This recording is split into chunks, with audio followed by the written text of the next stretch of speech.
Hello, everyone, and welcome to another episode of Passionate People and Preposterous Peeve.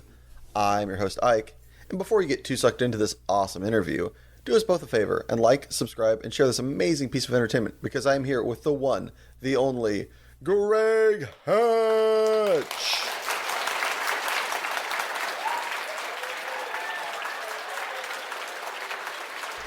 What's up, man? How are things, my guy? Pretty good, man. Dude, I was so glad you reached out. Dude, I love the idea of this because the mundane and absurd are like two of my biggest interests. Bigger skill sets. All right. Well, I gotta have another interest for you. What is your favorite dad joke? Oh gosh. Oh my god. I have so many good ones that I have to dig for. Oh my gosh. Okay. Man, come back to that later. Ask me that later.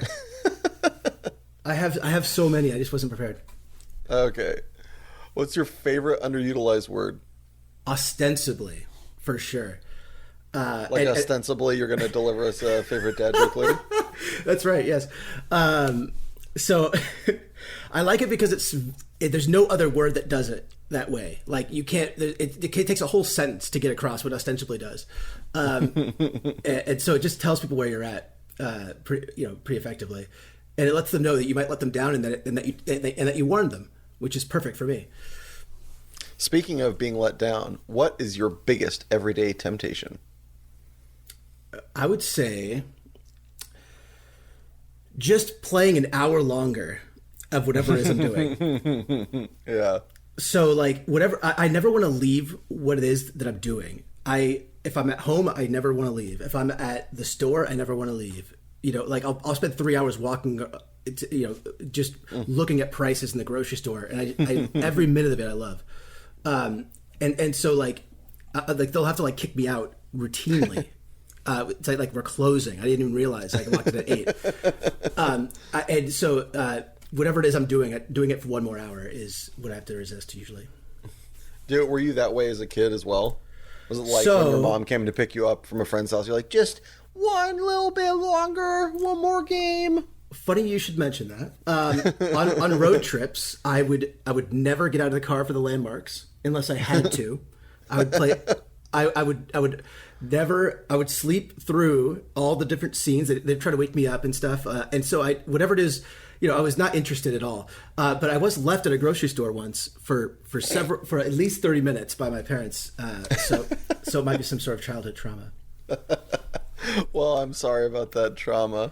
Well, luckily, as if nothing was wrong, I trusted a total stranger, and they were very sweet. Aw, nice. Yes. So from the serene to the film, what movie will you never skip when channel surfing? Oh, man.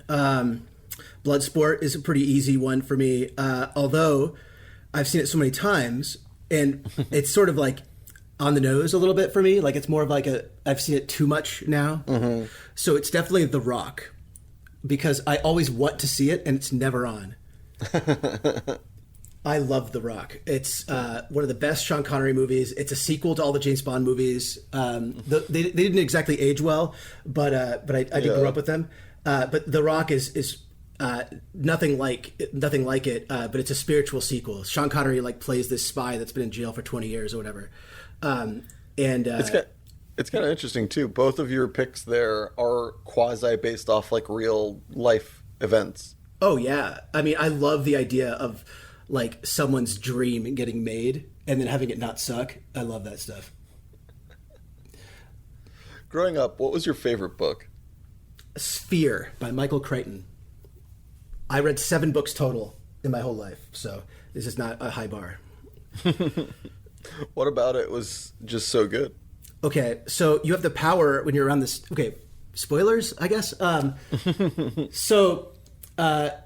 was just an average everyday book. I liked the cadence of Michael Crichton, and I liked that I enjoyed reading for the first time. I don't know why. He's not particularly interesting, but just the way he wrote, I guess, was easier to read, and the topics were close enough but weird. And so, in Sphere, when you're under the water, again, spoilers. Things that people were thinking they wanted to have happen started happening, and they didn't realize it right away. And people started to be able to control the power more intentionally, but things were happening unintentionally. Like if someone was afraid of like a whale hitting the station underwater, that was what would happen. And so they had to like navigate how those thoughts they had were impacting their reality. Oh wow! And so I thought that was so cool. And so and especially the parts towards the end where like one of the people gets mad with power, realizing what she's capable of, and then the person has to like just basically stay alive and escape. So, Wow, that's a really cool cerebral kind of story. Yeah. It's also not overdone. Like it's not like it's like the whole book is that way. Like you know Dune, is like this whole epic of like all these awesome things. Nothing wrong with Dune. I love the idea of prescience. I love all the spice. I love the lore, world building, but it's long, and like I kind of just want to read something and be done with it. And I also don't want to have to like defend it. And so that was perfect. Michael Crichton, there's no need to defend it. The guy's just a hack, really. If you had to evacuate your house, what's the first non-living thing you'd grab and rescue to safety? So I own a bunch of these magic cards. So I think there's probably like 1 or 2 boxes. These cards are like worth like they're like baseball cards, like worth money. You would know. I would. And so like I would leave with that. There's not many like sentimental things I have that I would care about. Everything, all the photos I have are online somewhere. So like anything that's not on the cloud is not very sentimental to me. So I might as well just, escape with, more money than I had before, I guess. Also, they're hard to insure. So like, it's like, but honestly, I don't even think I would even leave with much of anything. Like if it was truly urgent, I would just leave. Probably. Self above commodities. I respect that. Yeah, like what comes to yeah. What comes to mind when I say underrated? Underrated. I don't know if video game music is truly underrated. I would say underappreciated, but that's where my mind went, is video game music. That sounds very valid. What are some of your favorite video game soundtracks that you think should be more appreciated? Okay, so I'm going to give genres instead of tracks because it would take too long otherwise. Basically, anything that resembles metal genre on Genesis, the sound font, they call it, the sound fonts, are incredible for like electric guitar, metal, like the percussion. They use the different tools, these composers were engineers first, composers second, they were one person working on the soundtrack. So they had a lot of creative freedom. Their bosses thought they were making chip tunes, like phone alarms, like no, they didn't have any oversight at all. They had no wherewithal to be like, that sounds good or bad or whatever. It all sounds bad to them. So that freedom allowed for incredible stuff. So the best ones are the metal songs from Genesis, anything from like Tim Fallon on the NES. He's like literally like 3 times as good as the next NES artist. And just look up his songs, you'll see what I mean. Especially Pictionary. It's like he wrote like this complete jam for the Pictionary soundtrack, and it's just the title screen. And it's like, dude, it's just the title screen, Tim. It's an absolute jam. Like, the title screen's got to be amazing, dude. It's unbelievable. And he also never. Anyway, so I could go on for a while, but he never loops these songs either. All these old video game songs, they all loop. And when I say video game music, I mean like Super Nintendo and before are like my favorites. But he just has a 3-minute long song on the Nintendo. They had 64 kilobytes to work with, and this guy is packing in. It's unbelievable what he's capable of. And then he like just grew up and did something else because he didn't even like what he was creating. He didn't even like his own music. Later on, he was interviewed and he was like, "I don't know why people like that." Like he's moved beyond it. I can't believe someone with so many fans doesn't work in the industry. It's truly bizarre that he was finding out about his own fame after he was already famous. That's crazy. What's your favorite industry secret or term that's only used in your line of work? I don't know about only used in my line of work, but I would say... Let's say predominantly then. Yeah. Reproduction steps. And I swear that's that's PG.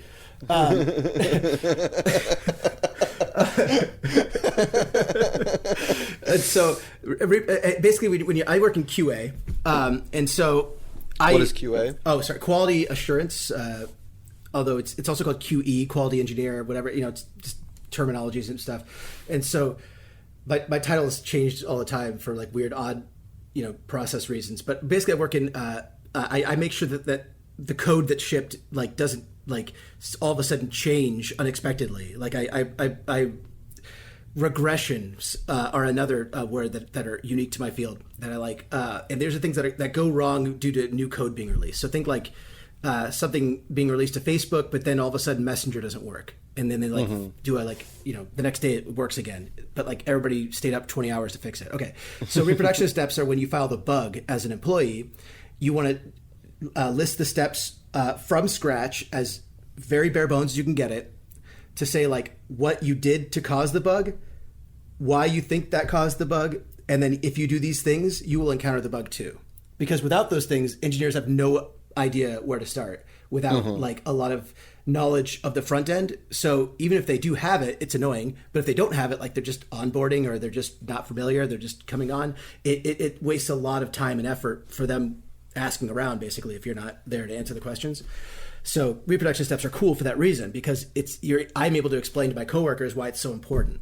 Like when they're when I'm I do a lot of mentoring and training at my job too. So I get to say like reproduction steps are important, not because like people are lazy, but because it's super efficient to write down exactly how to encounter what you encountered.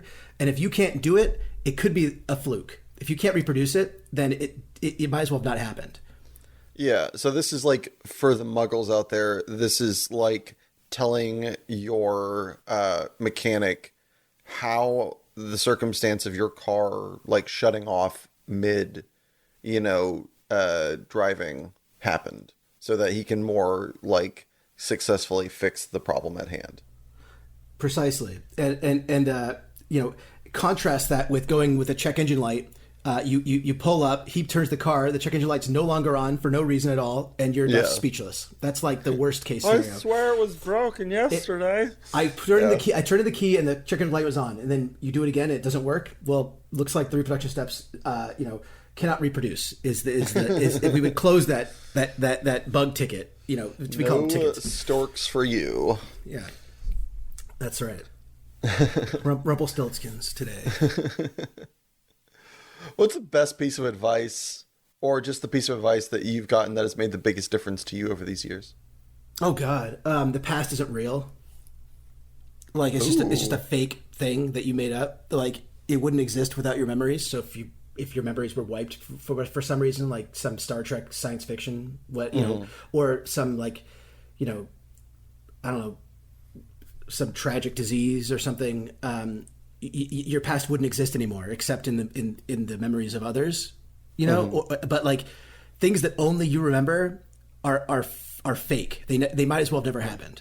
Yeah, they're basically fiction. Yeah, I mean, you can choose to believe that, no problem, but it's indiscernible from fiction. Yeah, if you're the only person that remembers it from it. Right. So that helped me just not have to worry about a lot of stuff anymore. People always talk about like cringing at things that did in the past, and it literally doesn't exist. Like it could not exist, even if you wanted it to. Like that moment in time is just a false thing. Like whether or not unless it impacted someone else in your present, even or you think it impacts them to this day, you have you might have a reason to hang on to it in those cases. Like I'm not saying you should wholesale forget everything. That has its own consequences, of course, but like to the extent that it's harmless to forget it or to believe it's fake, go ahead. No, that's the advice I was told, and I gotta tell you, fascinating. It's awesome. Idea. It's really awesome. That is a really fascinating notion. Yeah, that is unraveling my brain just thinking about it, which is part of what it's trying to do, I guess. Yeah, it's so great. I mean, it's so much more than just forget it. It's literally false.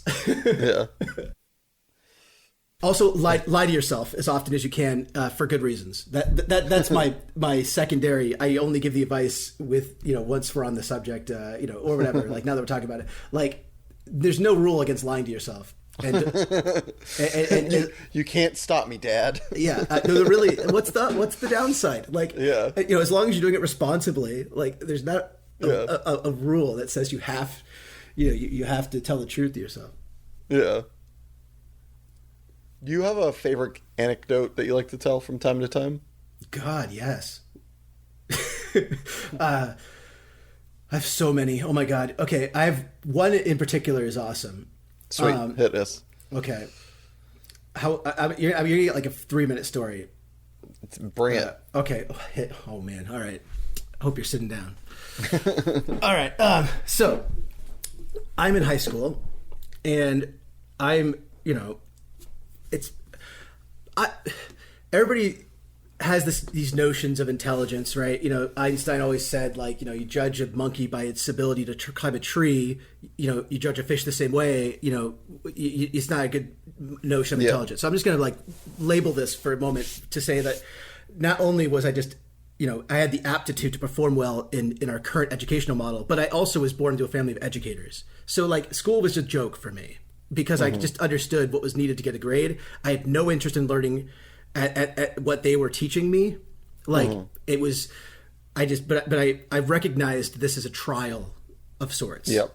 This was something that I needed to, testify on every once in a while on a test. And it was also very important, apparently, to get good grades. I mean, not that I would know, but like, and it's not like, I was yelled at for getting a B, in math, when I was taking pre-calculus in 8th grade.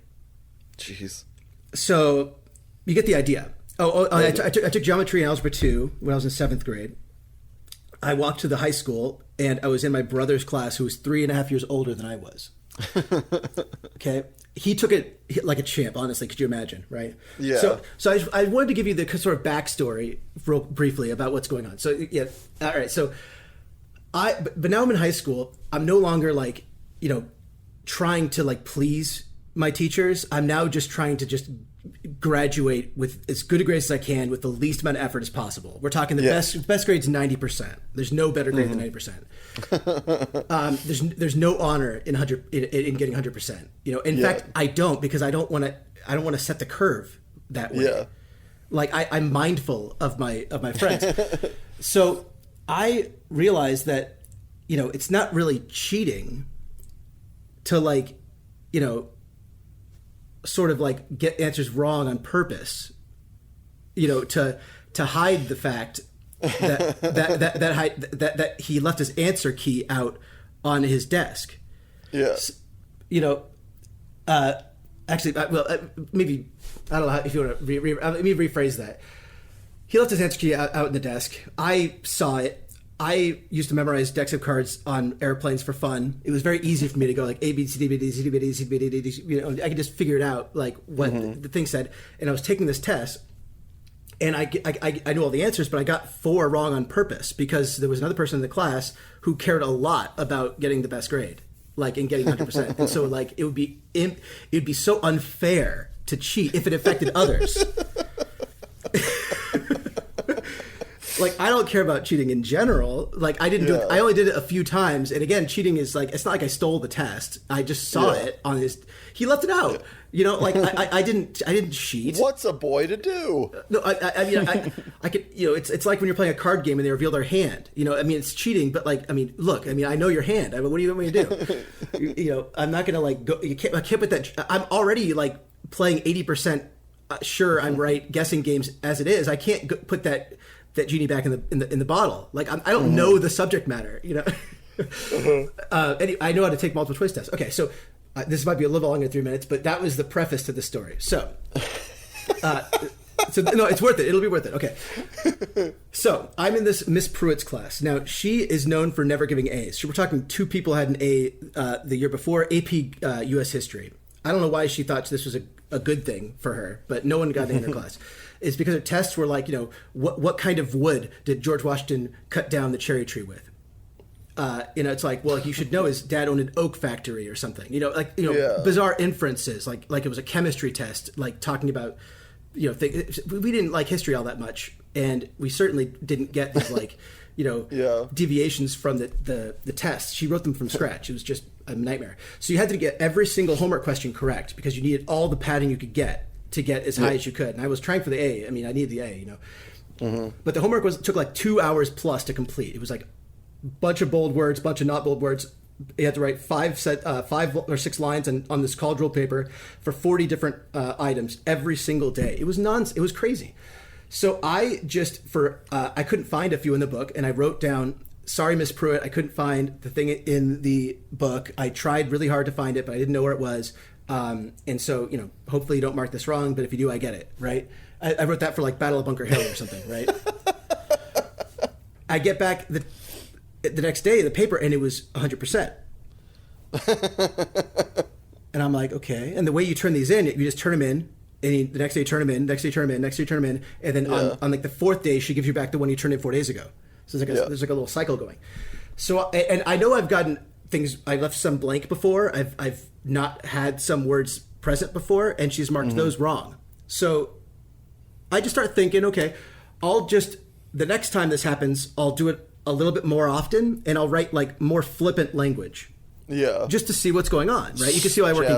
You can see why I work in QA. So, like, I'm just wondering what is the point where she's going to mark this wrong? Because what I wrote was not the answer to Battle of Bunker Hill. I'm sure of it.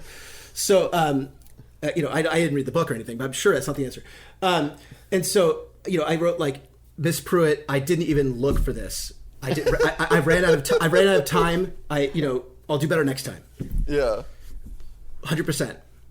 Okay. Now, granted, these are 5 lines on a college ruled paper, so like you had to like fill in it was quite lengthy to write. This is before computers.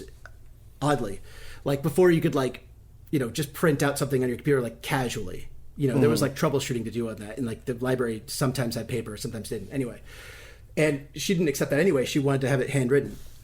Yeah. So 100% again. I do it again. 100% again. Okay. So now I'm like, all right, I'm gonna write gibberish. I'm going to pretend it's a different question entirely.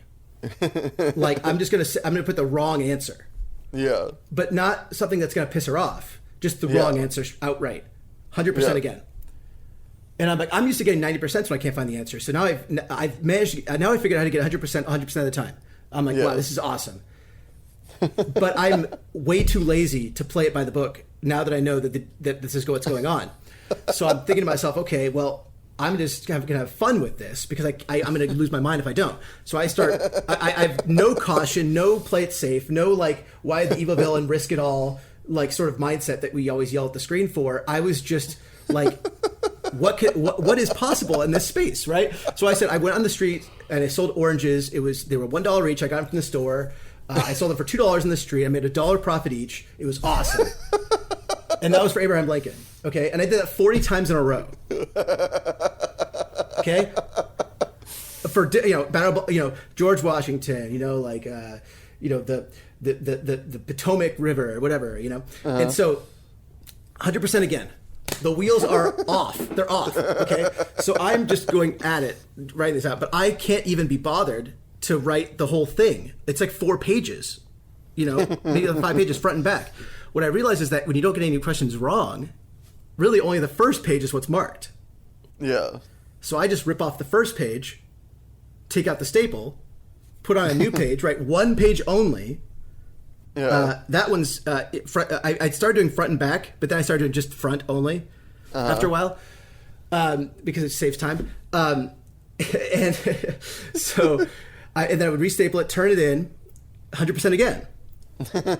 Now, granted, eventually the back pages are going to get a little bit grody, right? So you have to I had to use my judgment a little bit, but I wasn't using that much of it, but a little bit of judgment, right? And of course, you have to change the words. So, like, if you change like the Battle of Bunker Hill to like Aaron Burr, there's a bunch of empty space now.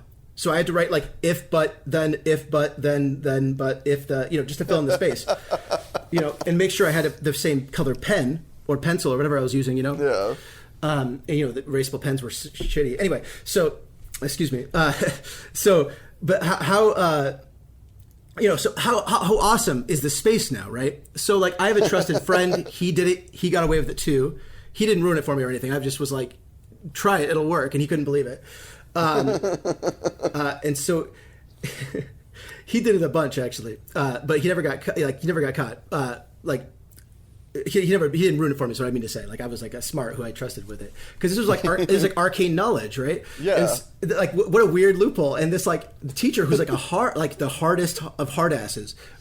Is just totally dupable. Phoning it in, yeah. Yeah, like she's, and I figured out what she must be doing, because like how could you mark things wrong for blank or the wrong word, but not for the wrong definition? In what scenario is that possible? She's watching Law and Order, while she's grading. She must be. Yeah. She must be distracted. So I figured out exactly where her blind spot is, and I exploit it the entire way. For like months and months and months, every single day, every day. I turned 2 hours into 15 minutes, and less than that. But it's still not enough for me. Okay. Now I want to use the computer. So I say, okay, the computer. Here, I'm going to print these out, and I'm just going to give it to her and see if she accepts it. Okay. But what I did was I copy pasted the Einstein's theory of relativity instead of just like whatever. You know, I just found something I could find really quickly because I was like late to class or something. And I copy pasted it, and it had equations in it, and I just tabbed in the words, like Abraham Lincoln tab, George Washington tab, and then of course, because it's typed, she reads this one. Okay. Oh no. So I here is the, imagine the horror. Okay. So just really take a step back here for a moment. Okay. You're looking at a paper that's just an affront to your profession, okay? You're reading these words and then you're reading nonsense afterwards. And I've turned this in as my work, okay? As if it's totally fine. After asking her if it's okay if I print it out and give it to her, this is what I provide her, okay? Now, she has 4 other assignments in rotation. Now she's going back to the ones she hasn't given back yet. And seeing that those are all gibberish too. Okay, so she's just horrified about this. Okay, so I get called in after this, and they want to suspend me for cheating. And I say, look, I get it. I deserve a 0. These answers are just dead wrong. Nothing's right about them. Like I totally biffed it. Like this is, I must be reading the wrong book. I don't know what I wish I knew the name of that book I used, but it wasn't the right book, I don't think. And these are the wrong answers. I didn't cheat though. Yeah. That's not what cheating is. You fell asleep at the wheel. It's not my fault. And you're right. So they wanted to suspend me for it, and of course, like she is arguing this as if like she's free from sin here, right? Like her head, her head's not rolling. I mean, and so my parents are there. Like it was only their presence that kept me from saying like, don't you have some responsibility here? Kind of like the Social Network scene, I've some glaring flaws in your security system here, like or whatever. but like on the table are just like assignments that say 100 crossed out and then 0. It was just like chef kiss, right? So they end up suspending me for cause. It was plagiarism. I got suspended from high school for plagiarizing Einstein's theory of relativity.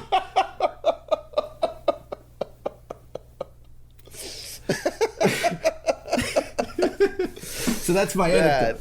That is truly awesome. Yeah. Imagine the horror on her face. Just like that I would even think to do this, and then I would do it for so long and so casually, right? Oh God. Man. Whew, that was thank you. That was thank you. One of my favorites. What's your favorite little known factoid, Greg? Little known fact, gosh. I guess that there's like, I'll just think of one of them, I guess, instead of my favorite. But it's that there's like a proof in symbolic logic for 1 + 1 = 2, because the French just thought that math, the way it was being proved and distributed and disseminated to education, was just Swiss cheese. It was just like, there's too many, like, if this, then this, if this, then this. We don't know which one it is, but we'll just act as if one or the other is true, and then do all our research on both, and then whatever one ends up being true, we'll just take that research so we don't have to get hold up on this, right? Mm-hmm. They were doing that for a long time in math, a long time.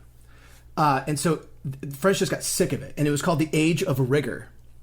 And I love it because they released this book, this huge book, 79 pages to prove 1 + 1 = 2 in symbolic logic, starting from just the notion of basic logic facts like P does not equal not P, you know, if this is true, then it's not false, you know, like basic logic and counting. That's it. No arithmetic. Everything was from scratch. 79 pages. The Principia Mathematica. You can look it up. It's awesome.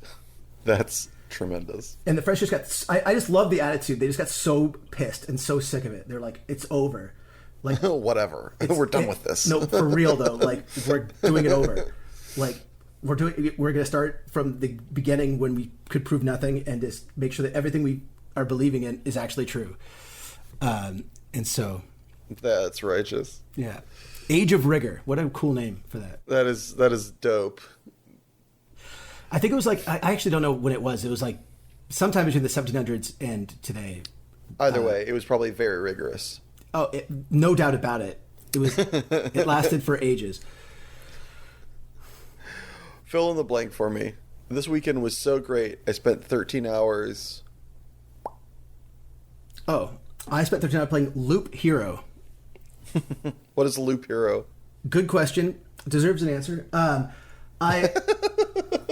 It's a tower defense game. I think I have to be honest with you there, but it doesn't feel or look like one. So there's like progression. It's sort of fun, like the way that you make decisions, and like and all the battles you fight are like RPG battles, but they're all automated. So the aesthetic is very pleasing. In video games, there's like this like turn-based battle system, but like you push A lot. You know, you push one button to like, you know, just cycle right through it. Kind of like an extra point in football, just something that you just have to sit through until it's over. You know, because nothing's going to go wrong. It's just a formality. In this game, they just eschew all of that, and then you just build so that when things are happening automatically, it goes as planned. So, which is, you know, it's cool because that's what tower defense is, but they have enough layers on top of it that it doesn't feel so blank and pointless. And if you don't know what tower defense games are, as a listener, it's just you know, there's a wave of people that are coming that you attack, and you put these like little like catapults of different, you know, laser catapult, fire catapult, whatever, and then you know, you try to survive these waves that are coming at you, and each thing you kill like makes you stronger in some way. And so you constantly have to make the right decisions. Anyway, so 13 hours is a long time, right? Why would I spend 13 hours on such a game? Well, that's just this weekend. And on top of that, it's just, I just could not put it down. Like, I just wanted to play it one more time.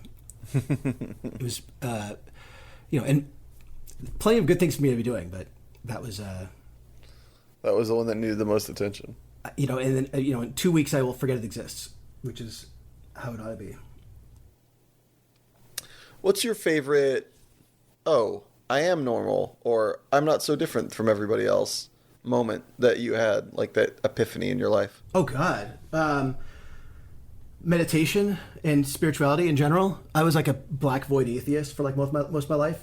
And like, that's just like, you know, one of those things where it's like 3 billion people can't be wrong, you know, or like however many people, you know, are like outwardly, you know, practicing religious, you know, like they'll say that they're a practicing of religion or something. And that eventually I just started like figuring out what it is what the hell they were talking about.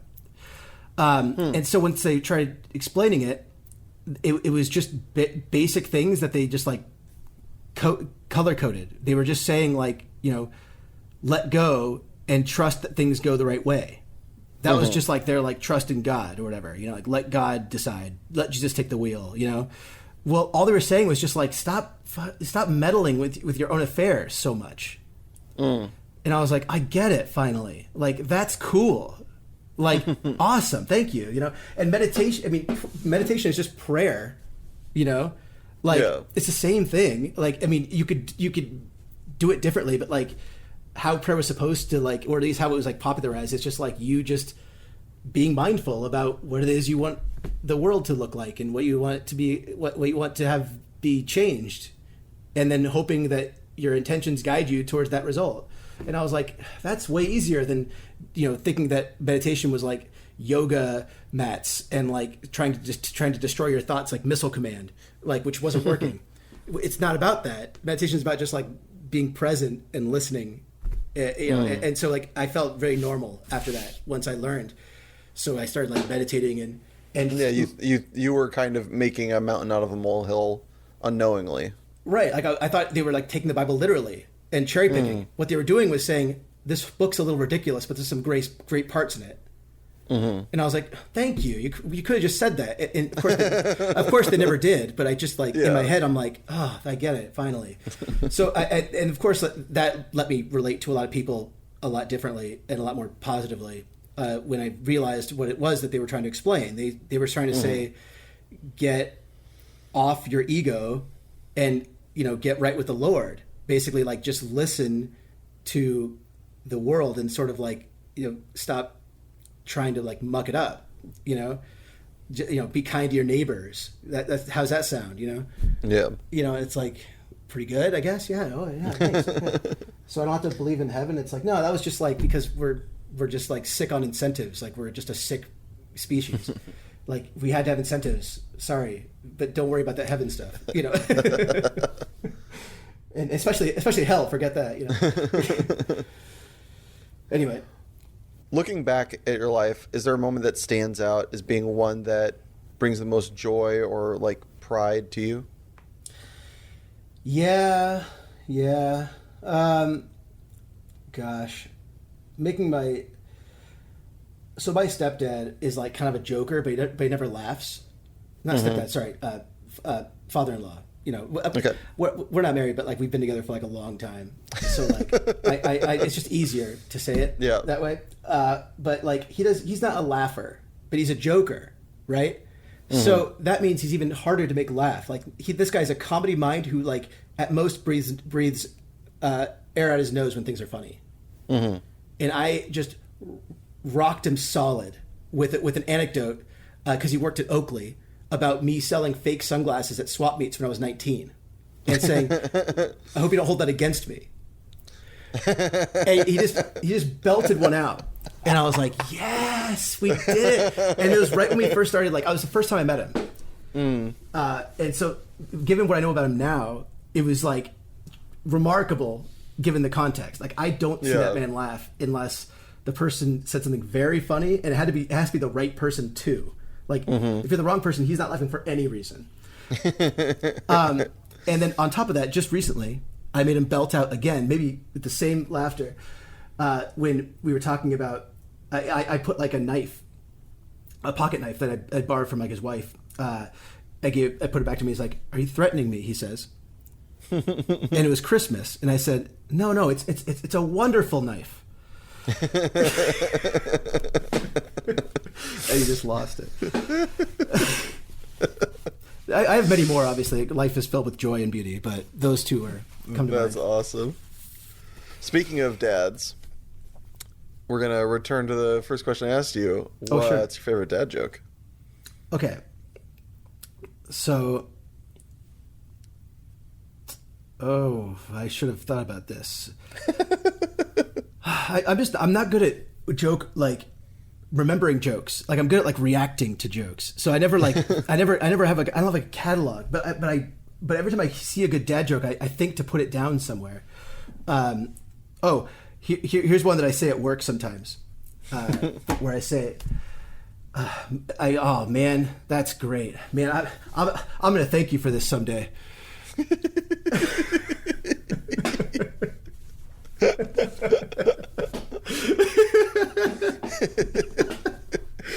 I like, just kind of like we're burning that bridge when we come to it, kind of, conflation or whatever. But that one in particular catches them off guard. Yeah, that's a great one. All right, and lastly, before we throw it to a commercial break, if you could have listeners to this podcast hear one song of your choosing, which would it be? I actually need to look up the name of the song because I only know it by its YouTube thumbnail. One moment. Okay. Weird name, but okay. Truth Canon is the album. That's weird.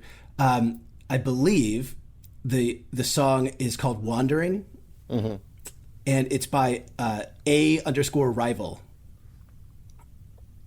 It's on Spotify, I believe. Where did you come across this ditty? Okay, so not an endorsement, but there is a Twitch channel called Salty Bet.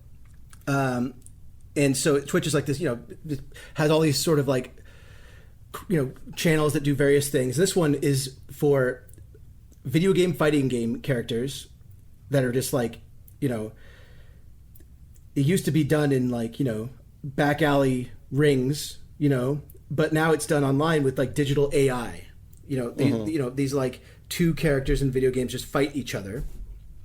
But it's all the automated programming that they were programmed with and when they originally made. So like these like fighting games from different fighting games using the AI they were programmed with originally, and you have to bet on the winner.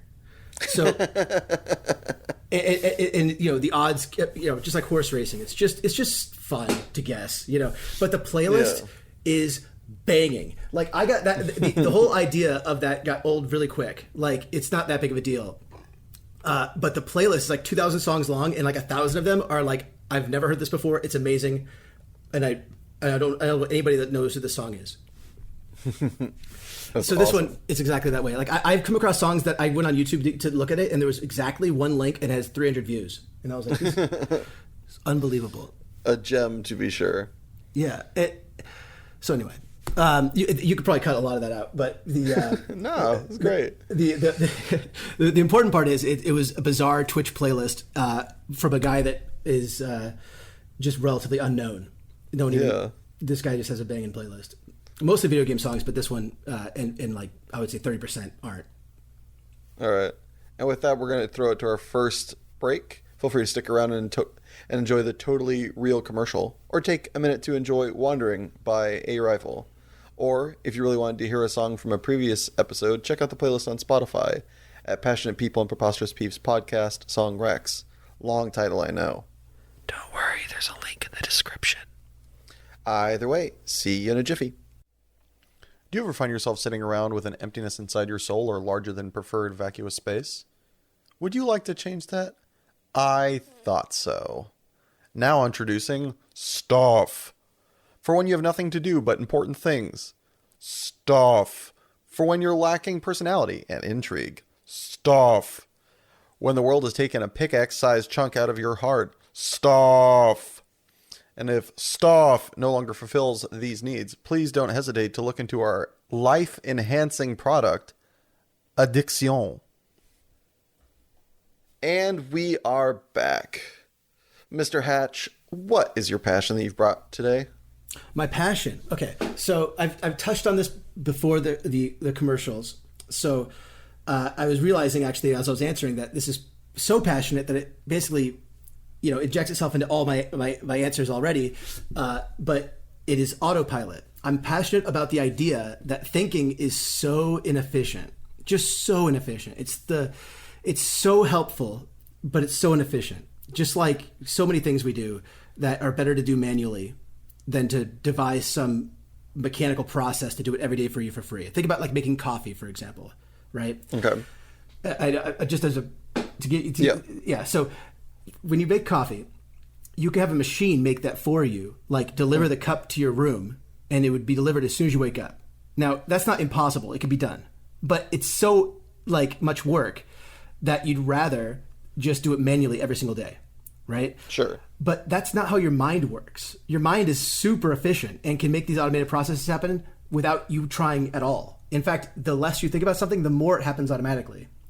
Mm-hmm. So I try to think as little as possible under all circumstances. I basically live in a constant state of meditation, which is awesome. And so I love to react. I don't like to make decisions, and I love to just wander and follow others. Because it's sort of like going to the gym for my autopilot. It's just like, you are what you do kind of stuff. There's no better barometer. For me, I just want to do whatever it is that someone else is doing. So like, and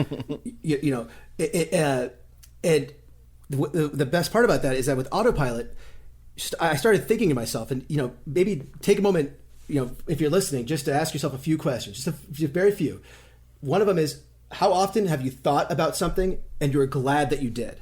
Like really glad, like the conclusion you came to is different and correct. So it happens, but not that often. Like, not often enough. And I've noticed that I'd way rather be wrong in those scenarios than expend all of the effort to and so the biggest summary of that is, the only thing worse than worrying about something, the only thing worse than something bad happening is worrying about something bad happening. Absolutely. And so I'm passionate mostly about just letting my subconscious run the show, trusting that what I've done so far in my life has like informed it of like how I want to behave and how it's, how social customs are, and sort of allow my subconscious to just, have free reign over the wheel and only take control of it when I really need to, when it's very important, when like the brakes are cut or I'm veering off a cliff, then I take the wheel and make sure that I can get on track again. Think like, not doing work or something for like a week, right? Like eventually you have to say like, well, self-preservation is going to come first here, but like, I don't spend the whole work, worrying about not working. So I don't spend the whole, anyway, so, hard to summarize, but the biggest thing is that there's so little value to thinking in a day-to-day life. It's not like a debate with another person. It's just you in your head. And it's just like a waste of time and not very fruitful. So when did you get introduced to this idea and start trying to implement it? So there was a guy called YouTube videos were a big, okay, so that's not true. Okay, so there's something called Landmark. I am not recommending this. It costs money and they try to get you to sell it. It's not super comfortable for me to recommend it. I don't, in fact, but it was good for me. So it basically taught me that like nothing means anything at all. Like, and that also means nothing.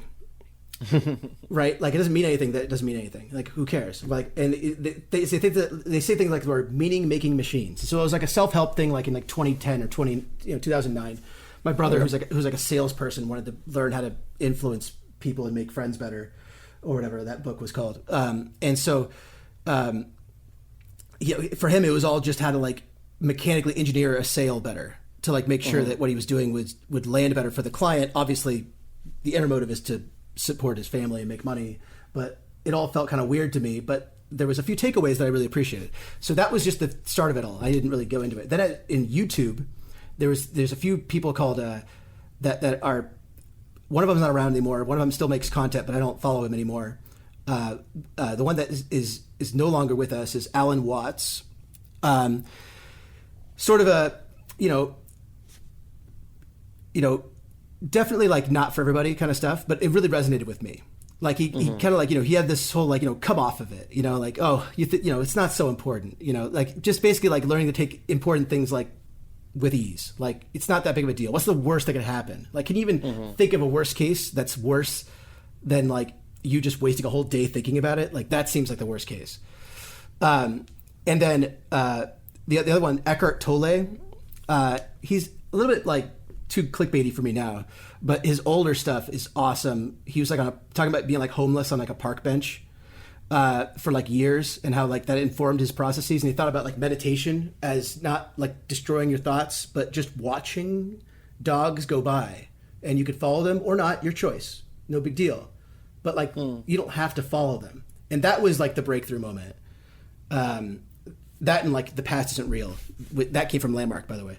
That same program, like the past is like a fake concept or whatever.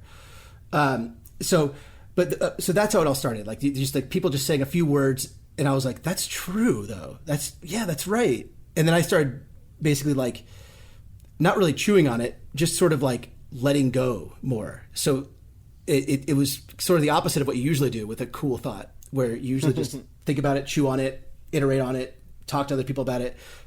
That's not what this was. This was let go, barely even talk about it at all. And it won't matter that no one knows about the thing that's changed your life, because, what attempts I have had to explain this to people makes me look like a crazy person. Like I basically try not to control anything in my own life. I act without intention, and I don't plan anything if I can get away with it. But the only exception is saying yes to people when they plan something that I want to do. then I'll say yes, because then I never have to say no to anybody if I don't plan things I don't want to do. And it doesn't happen all that often, so I don't have to worry about having a packed schedule. If it just say yes policy makes it easy to be on autopilot. Yeah. What would you say the biggest misconception about this passion would be by the wider world? I would say that mindfulness, or like the notion of like stillness in meditation, like is not really what meditation is. Like, people think about meditating like get yourself a little bit uncomfortable, close your eyes. They hear about people that can meditate with their eyes open. It feels weird. They can barely meditate for like 3 minutes. I know I was struggling for a long time because they have goals. They try to set like goals and like, they want to do better so that they can reap the benefits. And like, those are just nonsense words when it comes to this whole thing. Like, you can't do it on purpose. You can't want to do it for a result. And you can't even want to do it at all. Like, it either just is something you find useful or not. Just like you would see a bag of chips and you'd have a few. You don't want the chips. You just saw it and did it, right? Like, you didn't do it because it would taste good. You ate the chips because you saw it, and you knew that they would taste good, but not because they tasted good. You ate. I don't. It's so the connection between the. It's a bad example because there's not many things that are. English is not a good language also for this. Like, English is particularly bad at articulating this notion because we have incentives and goals baked into our language. We have time baked into our language. Like, almost no other language does time like we do, where the future is a thing, the past is a thing, and the present is a thing. Most languages are way more fluid about that. Even with first and second person, they're fluid about that stuff. We are all I, we are all when, we are all what, and that's not what meditation's all about. It's not what autopilot's all about. Like, those questions are just a waste of time. They're assessments of a reality that we barely understand. And that we understand it doesn't mean much to our day-to-day life. If you're a scientist, hats off to you, love it. You're helping us out. And probably not, there's probably a lot you can benefit from this, but it's not probably like, I wouldn't like say go for it, like, because it's sort of a disconnection from reality that's allowed me to be more present and more in tune with everybody I interact with. So you just sort of let the world fall away, and whatever you're doing where you are that's what meditation is. So like, if you're with somebody talking for an hour, that's meditation. If nothing else is on your mind, you forget what time it is, you forget where you are.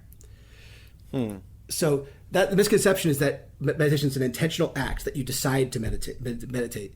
If you decide to meditate, you've already lost. Like, you have no chance. I mean, I'm being hyperbolic, but a little bit. But you get the idea. Like, you're stepping on your own foot. Maybe you can accomplish it. But it sounds like it's a lot less of an activity and more of like a state of mind and just existence.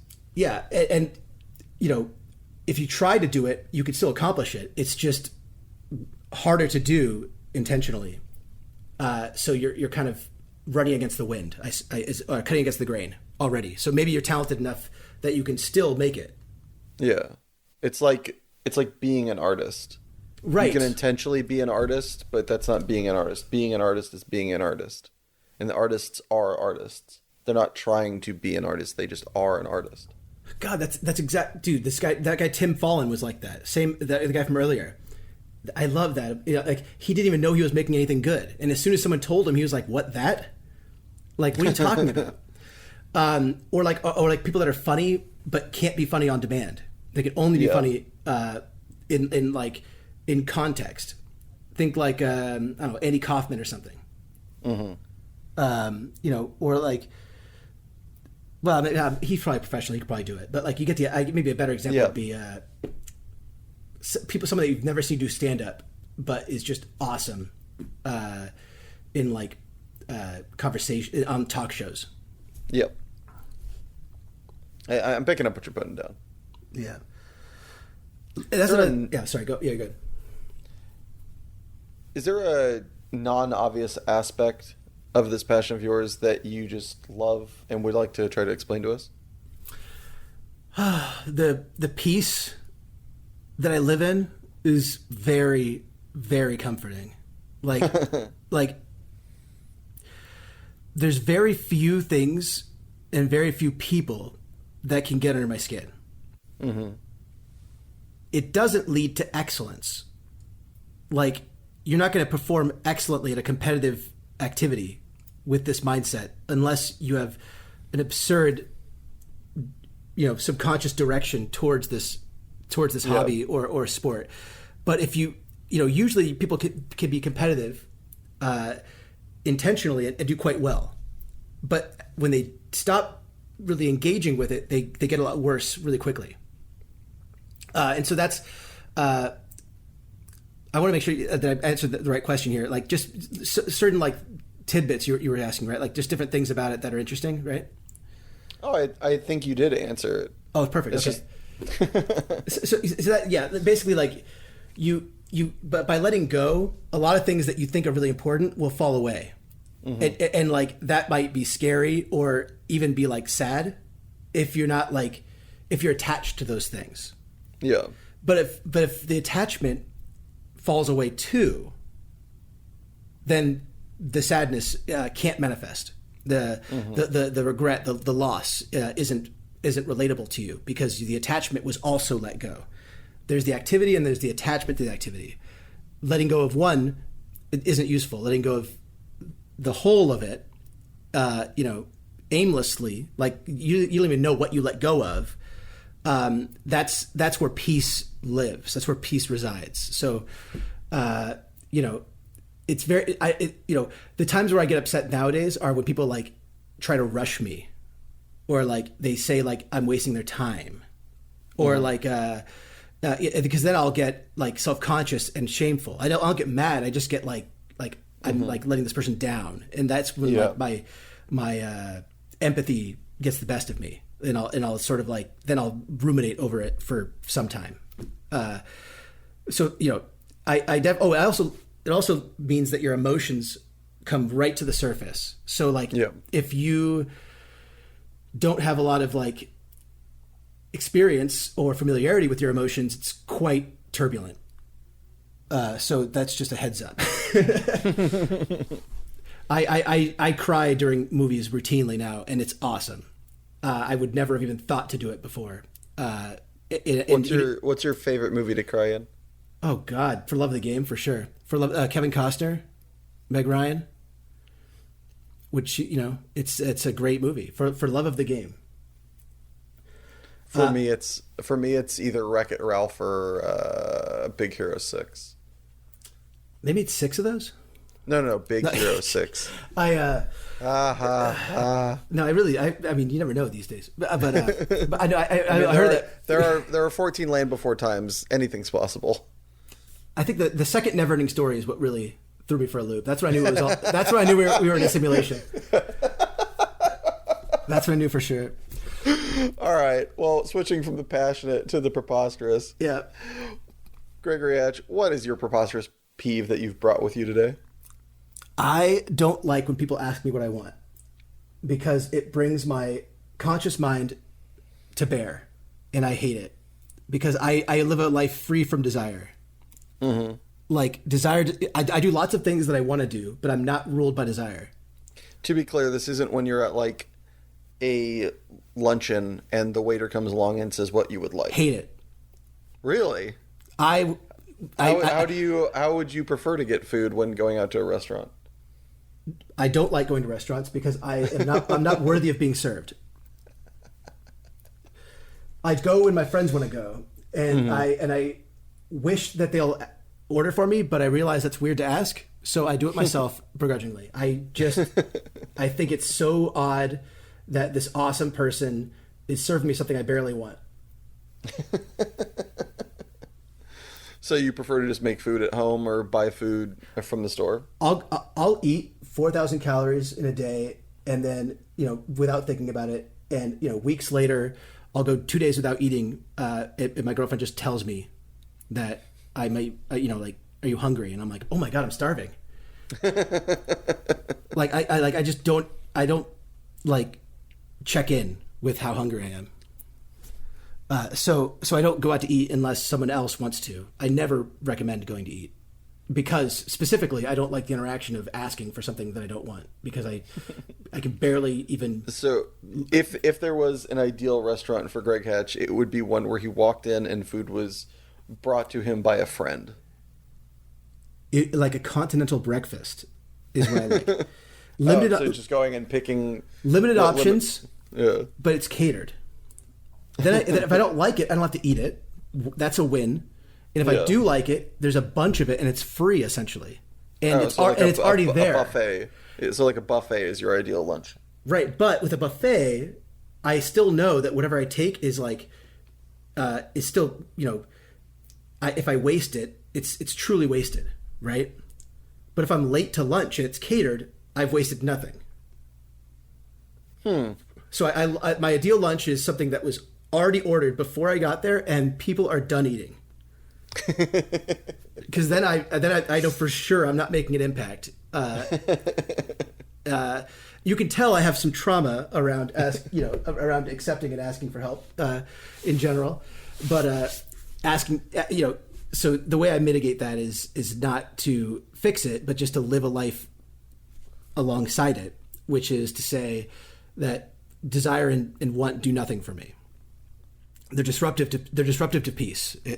So I just don't pay attention to it, and it works really, really well, usually. And so when I say it's a peeve, it truly is. Like, people asking, "What do you want to watch?" Worst question. What I want to watch is what you put on. Yeah. Like, what do you want to listen to? Whatever music you like. I never show people the music I like. Usually, it's always like my private playlist, and I love other people's playlists way more than my own. That's cool. When did you first notice this being bothersome to you? Right away. I mean, as soon as I can. I mean, at early age. I never cried as a kid, as a baby. Like, I would whimper softly so no one would hear me. Like, I would wouldn't be left alone. So basically, even at young childhood videos, it was always just like me trying to leave the situation I was in to do what I was doing before I was asked to, come and hang out with everybody. But I have no problem just being being in a social situation, just not when it's provoked by like somebody that I feel like I have to say yes to, like a parent or authority figure. So I have to engage in this charade that I don't want to be a part of. And so what I noticed was wants and desires in that setting make it even more awkward and terrible. Like, it was an additional failure point of something that was already uncomfortable for me, which is that I was, everybody is looking at me, they think I'm weird, so like asking for something's even worse. Like now I'm weird and a burden. So ever since I can remember, I've been trying ways to not inconvenience people. That's very interesting. The exception to the rule would be borrowing things, because I don't. I have sort of a nebulous idea of property, and so I think that borrowing is like a favor for someone else. That's not really how it feels for other people. So I had to learn what borrowing meant for those I was borrowing from, because for me, I was like, "You have something that I need. Isn't that awesome?" Isn't that so great for both of us? You get to give, I get to use. It's, it would go unused otherwise. Use all the buffalo, Yeah. People didn't really see it that way. My favorite saying, by the way. I see it that way. Yeah, right? It's just one of those things. Like, property is definitely a projected notion I had to get familiar with.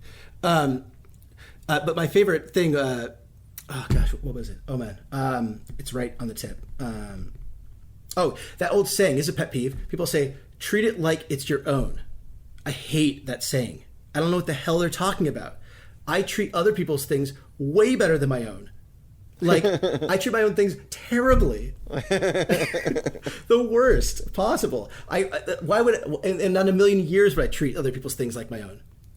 Like, that would be offensive. Yeah. It would destroy their items if I did that.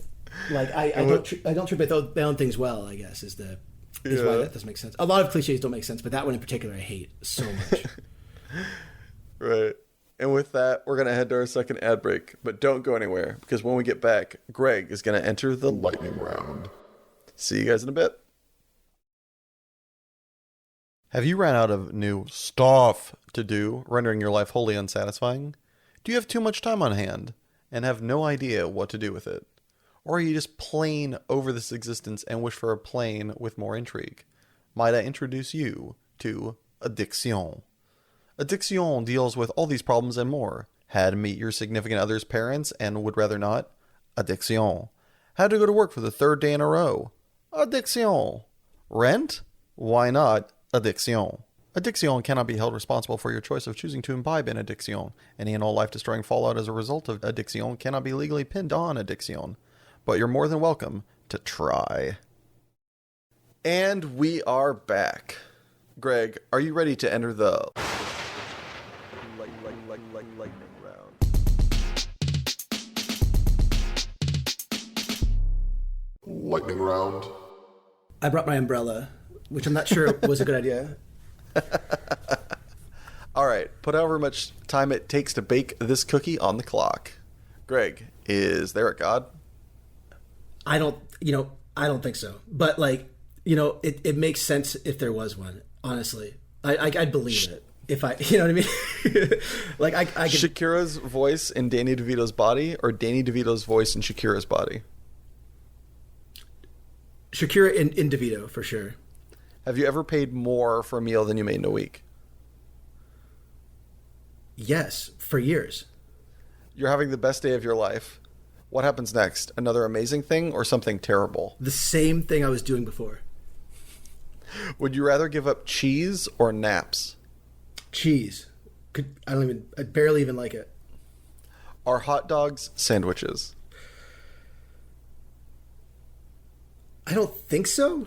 I mean, if we're using no. No one's looking. Do you put back the cart or leave it in the parking lot? I always return it, but I used to leave it. If you had the power to see the future but couldn't change it, would you use it? I don't know. I can't imagine I can answer it without without experiencing it. Pineapple on pizza or fist fight? It's still pizza, right? I mean, yeah, pizza. Right? I mean, pizza for sure. Kill the spider. Kill the spider or get an adult. I take the spider outside in a napkin as gently as I can, and I'm being dead serious about that. Is there a price for you to give up your passion forever? Sure, go ahead and take it. Kanye. What about him? Yes or no? No, I'm not a fan, but he's done some good stuff. He's done some collabs with Jay-Z that are awesome, like the Sierra Leone Diamonds Are Forever. Hit me with that jam preserve, please. Which one of your parents settled? My mom, for sure. Which do you max out first? Intelligence, charisma, or strength? Charisma. It's overpowered, for sure. Did you ever cheat on a test in school? A few times. No, not in a test. Or rather, never. Not in the sense that I think most people mean when they say cheating. Like, I didn't steal answers. It was all open information, Morning or night shift? Night shift. Mornings are bizarre. Are we alone in the universe? I'm talking to you right now. Would you rather have your inner monologue sound like Gilbert Gottfried or Fran Drescher? Gilbert, but it's close. Are Cheez-Its addicting? Yes. Extra toasted. Trust me, if you trust anything on this whole episode, eat extra toasty Cheez-Its. It's like the aftertaste, but for the entire length of the Cheez-It. It's awesome. I can't stop eating them. I love them. Lions, tigers, or bears? Tigers. But bears are the third, no doubt about it. But tigers and lions are super close. But tigers win. Is Marvel overrated? No. They're crushing it lately. Would you rather fight one horse-sized duck or 100 duck-sized horses? 100 duck-sized horses, I imagine. I would have Could nowhere. you Yeah. Good question. Could you eat 37 of your favorite food for $5,000 in a 1 hour time limit? Someone once asked me, yes. So the answer is yes. So I've done it before. First of all, I used to just do eating contests for fun with people, and the loser just paid for the food. And I would do it with spicy chicken sandwiches. While not technically 37, nothing tastes better than what I am sure it'll taste like processed food. Like someone once asked, like, I know it's lightning round. Oh my God, but this is like my favorite question. Anti-peeve. Oh my God. So someone asked, like, on desert island, only one food. What would it be? And I'm like, that sounds so dreamy. I could think of like 10 things I could eat forever and be totally happy. Would 16-year-old you be proud of where you are today? He would be fucking confused. He would be so fucking confused. I don't know if this is a cursing one or not, but man. Yeah, you can say whatever the fuck you want. Hell yeah, dude. I remember thinking, I'm going to remember this when I'm older. Me thinking about the future today. Like, as a kid, I was thinking, like, I'm going to see what I think about myself, thinking what I'm going to be like later, and I know I'd be weirded out. I know if I knew what I knew now, I would not be ready for it, or I would think I was just brainwashed or something. Congratulations, you've survived the lightning round. What lightning round question would you like to ask me, and in turn be asked of future guests? Okay, so this one's a little bit of a head scratcher, but so do you create your own thoughts, or are you like listening to like thoughts that aren't yours? I think I listen to thoughts that aren't mine more than I create my own, but it is a percentage game, to be sure. I've definitely had dialogues, no doubt about it. But oh yeah, I'm way more of a long time listener, first time caller. All right, with that awesomeness, is there anything you want to plug, recommend, or places people can find you or your content? I don't recommend my own content because I'm very sporadic. But there's a guy, if you're into fighting games, Street Fighter V, Bafael, Bafael on YouTube. He does like great tutorials, like bread and butter on like the main characters. Undersung, underwatched, awesome. And then my buddy does real estate. His name's James Gates. So James Gates Realty. I bought my own house from him. So there's my endorsement. And he's in. If you want to buy it in California, is where he mostly Southern California. Awesome. That's really sweet. Well, thank you, Greg, for being my guest today. And special thanks to my editor, Richard Ashford, and my composer, Joshua Gibbons.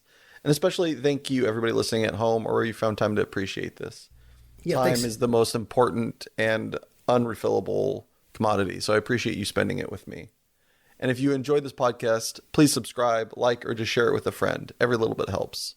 Or if you already have and are out of episodes to listen to, don't worry. We put out a new episode every Monday at midnight on Soundcloud, YouTube, and now Spotify at Passionate People and Preposterous Peeves podcast. And a very special thanks are due to our very first Patreon patron, Sabella Yellow. And if you would like to join said ranks, go to patreon.com/Passionate People and Preposterous Peeves podcast. And remember, folks, if the sky is blue and your shirt is red, and I don't like you, but I don't want you dead, what do I do with this canister of poisonous gas? Bye. Does the tree make a sound though?